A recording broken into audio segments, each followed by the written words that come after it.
প্রথম দৃশ্যেই জমে উঠে রহস্য। অন্ধকার ঘরের ভিতরে একটি চেয়ারে হাত মুখ বাঁধা অবস্থায় বসে আছে শরাফ আহমেদ জীবন।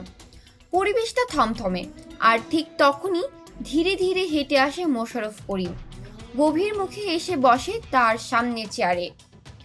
তিনি এরকম খুনসুটির ঢঙে বলেন, বাদাম খাবা, চা খাবা? শরাফ আহমেদ জীবন মাথা নেড়ে না করে। মোশাররফ করিম হেসে বলে, তুমি তো এখন আবার বড় লোকের ভান ধরছো, গ্রিন টি খাও। কিন্তু দুঃখিত, গ্রিন টি তো নাই। শরাফ আহমেদ জীবন মুখ বাঁধা অবস্থায় কষ্টে শব্দ করে কিছু বোঝাতে চেষ্টা করে। মোশাররফ করিম এবার একটু সিরিয়াস হয়ে বলেন, এত আও করে লাভ নাই, তোমাকে ছাড়া হবে না। জীবনে মানুষকে অনেক পেইন দিছো, এখন একটু নিজেই পেইন ভোগ করো।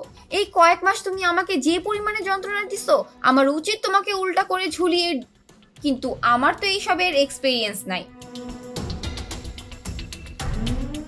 এরপর কটাক্ষ করে বলেন, সবচেয়ে বড় কথা তুমি একটা ডিরেক্টর, ডিরেকশন দাও ঠিক আছে, কিন্তু এখন আবার অভিনয় করছো। আরে ভাই, তোমার অভিনয়টা হয় না, দর্শক তোমার অভিনয় গ্রহণ করেছে, এখন তো আমাদের আর কিছুই করার নেই। আর দর্শক গ্রহণ করলে কিছু করারও থাকে না, কিন্তু শাস্তি তো হবেই, কঠিন শাস্তি। শরাফ আহমেদ জীবন মাথা নেড়ে ইশারা করে কিছু বোঝাতে চায়। মোশাররফ করিম বলে, এইভাবেই থাকবে, গালাগালি শুনবা আর আমি মজা নেব। আহ কি মজা, নো ওয়ে। পাশ থেকে একটা লোককে ইশারা করে মুখের বাঁধন খুলে দিতে বলে মোশাররফ করিম। শরাফ আহমেদ জীবন চিৎকার করে বলে, তুমি কি করছো এটা?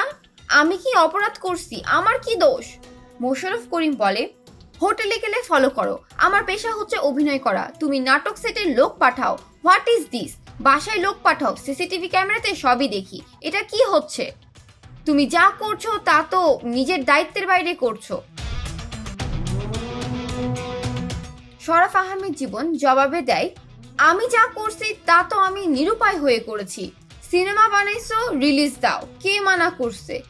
আমি আমার দায়িত্ব পালন করেছি, এখন তোমার দায়িত্ব তুমি পালন করো। আমার দায়িত্ব পালন করা শেষ, খেলা শেষ। তোমার ওই টিজার ফিজার যা আছে, গান রিলিজ করো, সবাই যা করে তা করো। প্রতিক্রিয়া শরাফ আহমেদ জীবন বলে, সব দায়িত্ব তো এখন আমাকে করতে হবে, তুমি শিল্পী হয়ে কি দায়িত্ব এড়িয়ে যাবে?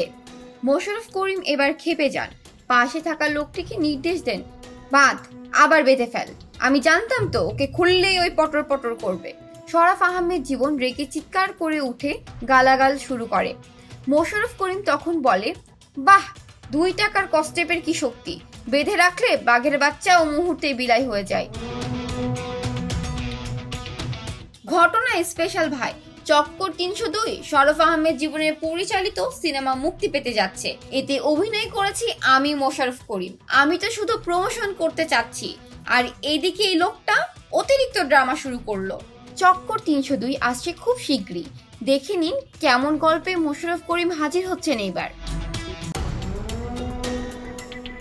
জান্নাতুল ফেরদৌস, শোবিজ 24, ঢাকা।